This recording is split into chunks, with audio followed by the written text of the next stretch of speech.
नमस्कार, मैं हूं प्रशांत भारद्वाज और स्वागत है आप सभी का #टीवी पर। इतिहास की प्रामाणिकता को सिद्ध करने के लिए हमेशा कुछ साक्ष्यों और तथ्यों की जरूरत पड़ती है। भारत के समृद्ध इतिहास में भी ऐसे तमाम कालखंड हैं जिनके साक्ष्य आज भी आपको देखने को मिल जाएंगे। लेकिन अगर मैं आपसे ये कहूं कि हमारे पौराणिक इतिहास की एक महत्वपूर्ण घटना, समुद्र मंथन से जुड़ी बेहद अहम निशानी वैज्ञानिकों को आज से 7 साल पहले मिली थी, तो क्या आप इस बात पर यकीन करेंगे? शायद नहीं।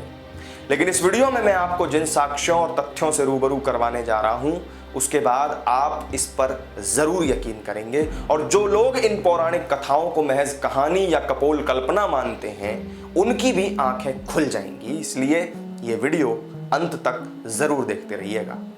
समुद्र मंथन के बारे में तो आप सभी जानते होंगे।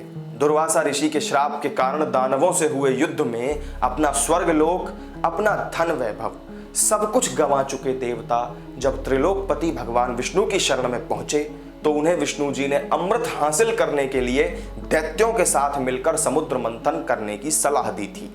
इसके बाद देवताओं और राक्षसों में आपसी सहमति बनी और वासुकी नाग की रस्सी बनाकर और मंदराचल पर्वत की मथनी बनाकर समुद्र मंथन शुरू किया गया।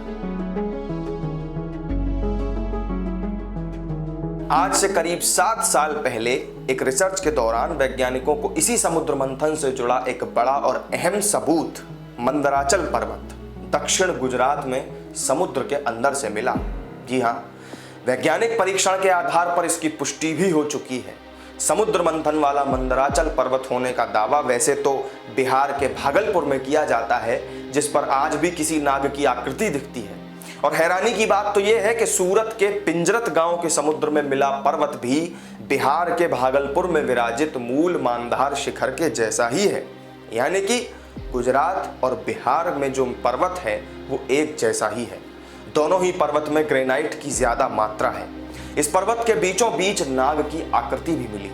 आमतौर पर समुद्र की गोद में जो पर्वत मिलते हैं वो इस तरह के नहीं होते।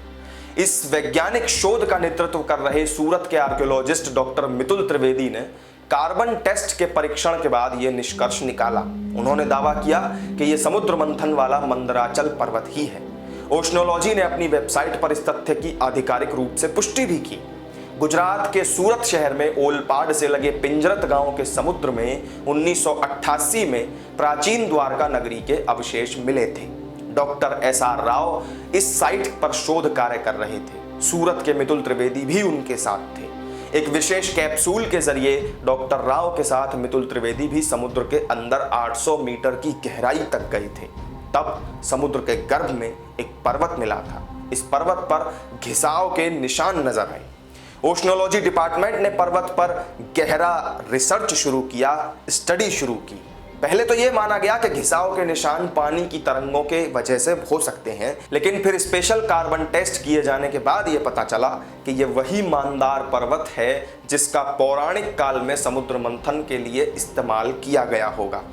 ओशनोलॉजी डिपार्टमेंट ने अपनी वेबसाइट पर लगभग 50 मिनट का एक वीडियो जारी किया था, जिसमें पिंजरत गांव के समुद्र वाले इलाके से दक्षिण की ओर 125 किलोमीटर दूर 800 मीटर की गहराई में समुद्र मंथन के पर्वत मिलने की बात भी कही गई थी। वीडियो में द्वारका नगरी के अवशेष की भी जानकारी दी गई। इसके अलावा वेबसाइट पर एंशिएंट द्वारका के आलेख में ओशनोलॉजी डिपार्टमेंट द्वारा भी इस तथ्य की पुष्टि की गई। लेकिन सवाल है कि आखिर इस पूरी पड़ताल को वैज्ञानिकों ने अंजाम कैसे दिया। असल में हुआ कुछ यूं कि आर्कियोलॉजी डिपार्टमेंट ने सबसे पहले कई सारे अलग अलग टेस्ट किए।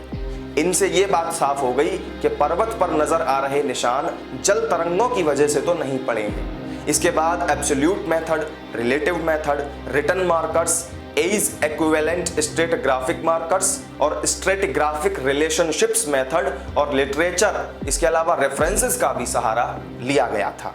आर्कियोलॉजिस्ट डॉक्टर मितुल त्रिवेदी के मुताबिक यूट्यूब पर ओशनोलॉजिस्ट विभाग ने 50 मिनट का एक वीडियो अपलोड किया, जिसमें विभाग ने पिंजरत के पास 125 किलोमीटर दूर समुद्र में 800 फुट नीचे द्वारका नगरी के अवशेषों के साथ मंदराचल पर्वत की भी खोज की थी। ओशनोलॉजिस्ट वेबसाइट पर आर्टिकल में विभाग ने इस बात की पुष्टि भी की। इस शोध से एक दिलचस्प बात और निकलकर यह सामने आई कि द्वारका नगरी के पास ही देवताओं और राक्षसों ने मिलकर अमृत की प्राप्ति के लिए समुद्र मंथन किया होगा। इस मंथन के लिए मंदराचल पर्वत का इस्तेमाल किया गया था। समुद्र मंथन के दौरान सबसे पहले कालकूट नाम का विष निकला था, जिसे भगवान शिव ने ग्रहण किया और वो नीलकंठ कहलाए थे। तो मेरे साथ इस वीडियो में फिलहाल इतना ही। समुद्र मंथन से जुड़ी इस वैज्ञानिक शोध के बारे में क्या है आपकी राय, कमेंट करके जरूर बताइएगा। वीडियो आपको अच्छा लगा हो तो लाइक और शेयर कर दीजिएगा। साथ ही अगर आपने अभी तक हमारे चैनल को सब्सक्राइब नहीं किया है तो सब्सक्राइब बटन दबाकर ऑल का जो ऑप्शन आएगा उस पर क्लिक कर दीजिएगा, ताकि आप #TV के साथ परमानेंटली जुड़ सकें और आने वाली हर वीडियो का नोटिफिकेशन आपको मिलता रहे। नमस्कार।